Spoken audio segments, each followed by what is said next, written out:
Howdy, hey, gentle giants. So, today is Darkovika Reviews again. Lots of these videos.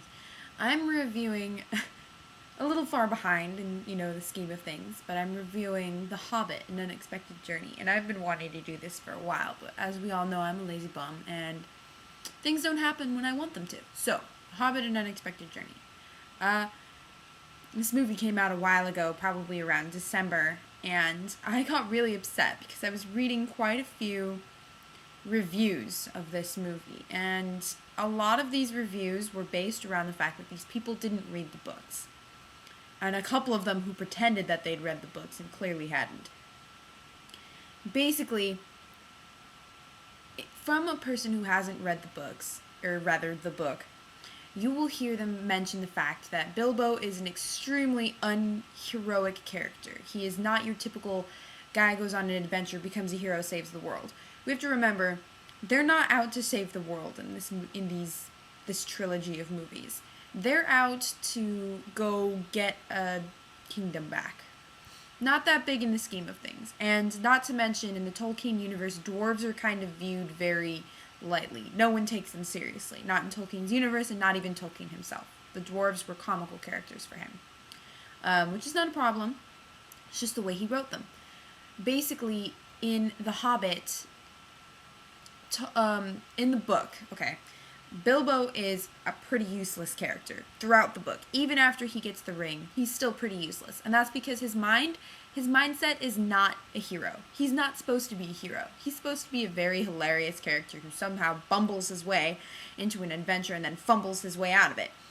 So, even in the end, not spoilers, in the end, he somehow manages to get them out of this entire mess by fumbling through it, almost getting himself killed, and basically getting half the dwarves to hate him forever, and then getting them to love him again. It's pretty complicated, but at the same time, it's very simple. He's a very simple person, he's not supposed to be a hero. He's not supposed to be viewed as a hero. He's not supposed to become a hero. So, one reviewer, I don't remember his name, I really don't want to remember his name, said that he was tired to tears in the very beginning because he was like, oh my god, Bilbo was just huffing around and completely useless, and I actually thought he was going to go back and get his handkerchief, and I was just like, when is the action going to start? That's how the book is. And then he goes on to say, I read the book when I was a little kid, and this was nothing like it. Clearly you remember nothing then, or you haven't read the book, because that's exactly how Bilbo is. That scene, in fact, was in The Hobbit, the book, which is about this thick, by the way, guys. Mirrors. This thick. In the movie, Peter Jackson takes something that was briefly mentioned in the book, like seriously, like a sentence, maybe a paragraph, maybe. And that's the White Orc. And that really did happen. He didn't pull that one out of his bum. The White Orc was a real character in the Hobbit universe. Now, it was quickly glanced over by Thorin, Oakenshield, and the others when Bilbo asked about Thorin's past or something. And Thorin got up and left, just like in the movie, and they went on and talked about the White Orc and how Thorin Oakenshield had sliced off his hand, and the White Orc had disappeared into the mines of Moria, probably to be, to die of blood loss. The end. And that was it for The Hobbit. That was it. Nothing else on the White Orc. Now, in the movies, Peter Jackson took the White Orc and said they weren't even sure if the White Orc had died in the book. So, they weren't sure in the movie, and of course the White Orc comes back. He's alive. He brings the White Orc back because, really, how vengeful would you be if some tiny little half-pint chopped off your hand just in the midst of you winning a battle, and then you had to be dragged away like a little baby? I would feel humiliated, and I would want vengeance. Really. So, obviously, this White Orc now is out for Thorin's blood, and I'm not going to tell you the whole movie, but he basically, he took that idea of the White Orc and implemented it into the movie because of the fact that The Hobbit, the book, is a very childish book. Nothing bad really ever happens. They kind of stumble across a problem. Bilbo gets over it on the accident. They stumble across another problem. Bilbo gets over it on accident, and so on and so on and so on. In the movie, Peter Jackson was trying to take a very childish, very comic book and turn it into a semi-serious, still comical adventure. It's just an adventure. They're not saving the world. Bilbo doesn't need to be a hero. He was already way more heroic in the movie than he was in the book, which I have to be honest with, I'm much more preferable over. Bilbo's great in the book. He's really funny, but he's so useless. Like, so useless. He's just kind of like, I don't know what to do with myself. Oh no, a problem. I'm going to stand here and freak out about it for like 4 paragraphs. In the movie, there's this... Sorry, I'm not going to tell you. It's like the best part of the movie. Okay, never mind. There's a really good part with Bilbo where he's heroic and super cool and super awesome. And even the troll bit in the very beginning of the book was rewritten, and Bilbo was a lot more useful. He's much more of a burglar in this movie, and you see a lot more of the fact that Gandalf says hobbits can disappear when they want to. And in the book, that never really happened all that much. You're just like, they can? When? Except for the ring. In which case, you know, cheating. But, there is a part, I can tell this part because it's pretty useless. There is a part where they get captured, okay, and they're all being let off, and Bilbo's just kind of being huffled around, and all of a sudden he realizes none of the bad guys are paying attention to him. So he just kind of ducks and does this, and they just leave him. Just disappears. They don't even see him. He's just like... And he just kind of stands up, and one of the dwarves looks back like, how'd you do that? So, and then that leads up to Gollum's riddles. And that part, okay, Gollum's riddles was intense. Very good. No complaints there. For the most part, most reviewers kind of agree there. The Gollum's riddles bit was fantastic. Now, a lot of people... I read a couple reviews where they were saying that it felt like a video game. Get used to it, guys. These videos are going to be long. I guess it kind of felt like a video game, but I don't see how that can be a bad thing. It is a movie, and there were parts of it that felt like cutscenes where you could jump in right after. But how is that a bad thing?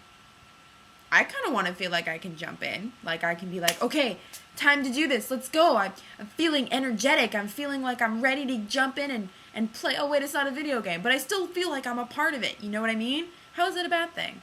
Yeah, it feels like a video game. I guess I could see how that's bad. And the funny thing is, me and Josh, when we went to go see the movie, I saw it twice.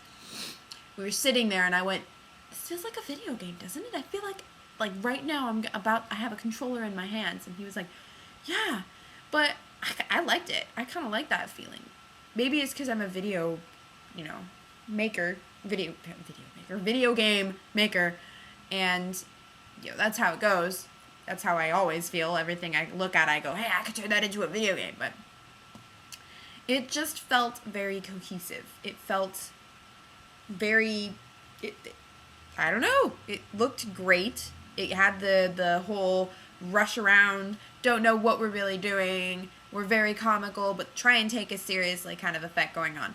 One thing that I have to agree upon is that it's very hard to discern the dwarves from each other. The thing is, Tolkien had that problem too. There are 13 dwarves. Any writer, any movie maker knows that if you have that many main characters, you're boned. There's no way you can handle that. There's no way. No one's going to remember all those names. No, it's going to be very difficult. You'd have to read through the book like 100 times to notice tiny little nuances of each character in order to be able to tell them apart. It's just how it goes. I had a book a very long time ago that I was writing when I was like 11, so obviously it's terrible. Never going to see the light of day. I don't even know where it is. I don't want to know where it is. No, I don't know where it is. And I had like 11 characters, and that was hard. Like, I would forget a character in the midst of a scene, and then I would remember, like, 80 pages later, where'd that character go? So I had to come up with some half-ass excuse of why they had disappeared. It's very difficult. Peter Jackson did good because he made the characters each physically different as well. So you could at least remember their faces. Bomber, fat dwarf. Not just fat, I mean, like, bigger than the camera fat. Everyone will remember Fili and Kili because I believe Fili is the cute one, and some other people will argue that Kili is the cute one. And then Thorin, of course. Everyone will remember Thorin.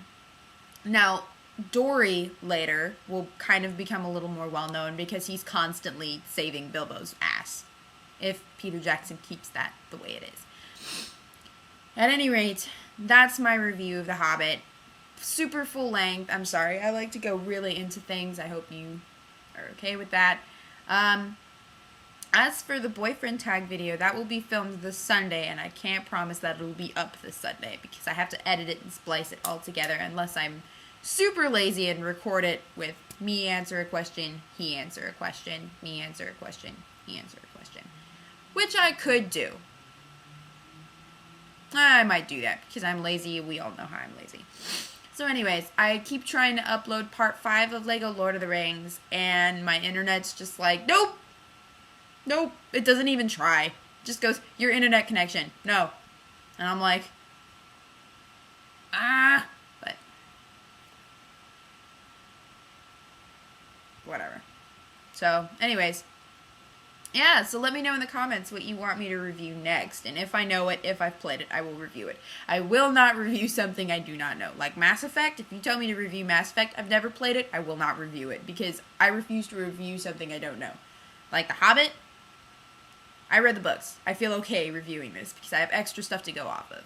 If you haven't read the books, you're missing something. Granted, there are a lot of people who saw the movies who didn't read the books. I understand that. But still, you're missing something. You should read the books. People should read. Reading is good. Go pick up a book and read it. Yeah.